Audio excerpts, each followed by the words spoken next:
I literally just finished watching the Obi-Wan Kenobi teaser trailer, Disney Plus. That's already got 20,000 views as of the time of me watching this, which is off, I believe, the official Star Wars account. Yes, Star Wars with the little gray check mark here on YouTube. They're overcomplicating it. Like, you can justify the idea that, Darth Vader would still be hunting down Obi-Wan Kenobi just purely on the fact that they knew he got away. Like, they never had a body.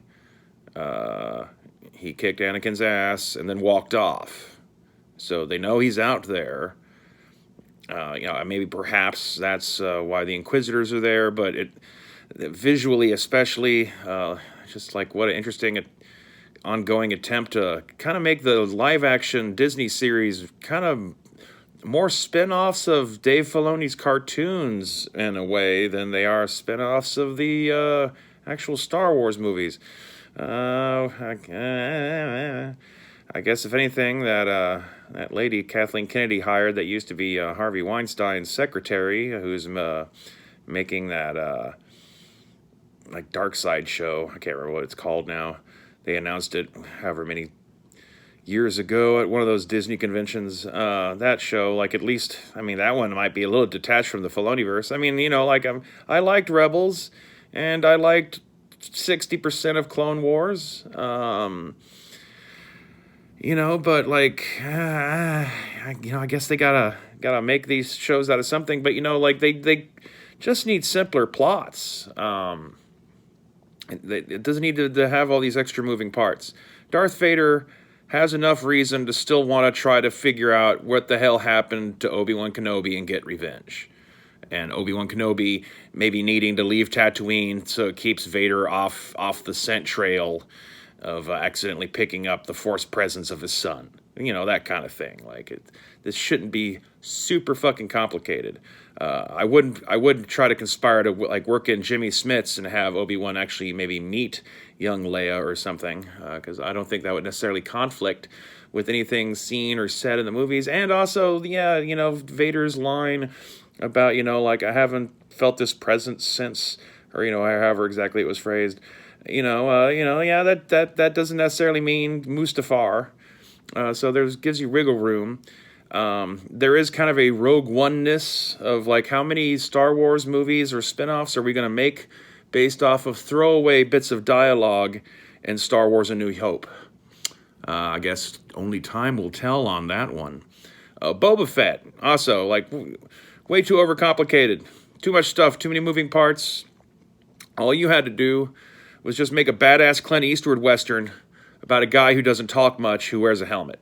The whole bit of him climbing out the Sarlacc pit, sure. Maybe do something original, and Boba Fett has to ditch his armor because it's all covered in acid or is being eaten away, and so it's malfunctioning and pretty much useless now. I guess you can't do that because you've established all this bullshit about Beskar and the Mandalorian, but that's your own fault. You just want it to be gimmicky, and the more little new things you can intrude into it, the more you can make it your own in terms of revenue and all that kind of stuff, and who gets to say they have credit on it. But all Boba Fett had to do was just rip off a fistful of dollars. Boba Fett rolls into Mos Eisley.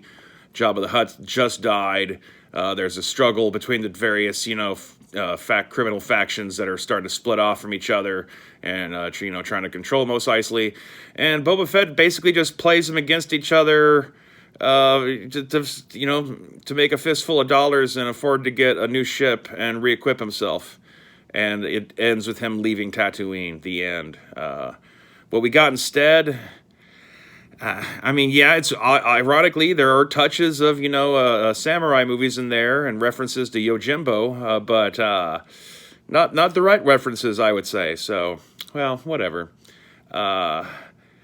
Obi-Wan Kenobi doesn't look like it could be the worst thing in the world, but they're overcomplicating it. It's only going to have 6 fucking episodes, so don't overcomplicate it. Just focused on giving us a nice, tight character drama where we get to spend some time with a character that looms heavy in the presence of the story, but actually didn't have a whole lot of huge amount of actual screen time, all things considered, because of being part of an ensemble and all that. This is a chance to get into the head of Obi-Wan, and judging from the pattern, we'll be getting that in little flashbacks in the midst of the ongoing story of him on an alien planet being chased by these people, and then we'll get all the stuff about, him looking at Luke as a kid and stalking the Owen family. That'll be flashbacks when he's like resting in a Bacta tank or something. I don't know. I don't have a whole lot of faith about it. I'll end up watching it because my Disney subscription is, active and through till the fall. But if they don't seriously really actually start impressing me, because watching Marvel shows and watching Star Wars shows feels way too much like it's just a chore, just so I can know what the fuck people are talking about. And as time goes on, how much? Who gives a shit? I don't have to listen to any of this crap. Neither do you. Stay waspinated.